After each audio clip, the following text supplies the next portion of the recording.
Sa isang maliit na baryo, may isang kanto na kinatatakutan ng mga tao.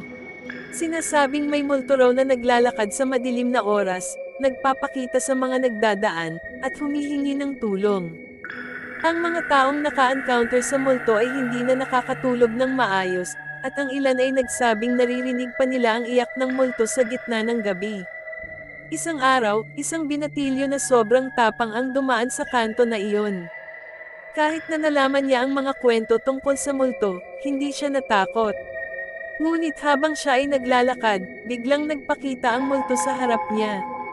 Lumapit ito at humingi ng tulong, nagsasabing may isang bagay na kailangang hanapin sa ilalim ng lumang puno sa loob ng kanto.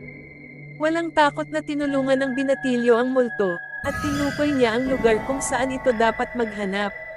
Pagdating sa puno, nakita nila ang isang lalagyan na puno ng alikabok.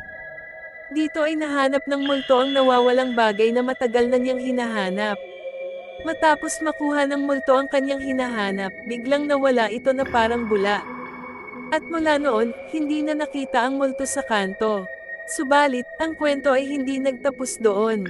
Isang gabi, habang ang binatilyo ay natutulog ng mahimbing, biglang may narinig siyang hagik-hak sa labas ng kanyang bintana. Tinignan niya ito at nakita ang multo na nakangiti sa labas, tiningnan siya, at biglang nawala sa dilim. Hanggang sa araw na iyon, ang binatilyo ay hindi na lumabas ng bahay sa gabi, at hanggang sa ngayon, ang multo sa kanto ay patuloy na nakakatakot sa mga taong dadaan sa lugar na iyon. Naway mag-ingat ka kapag dumaraan ka sa kanto na iyon.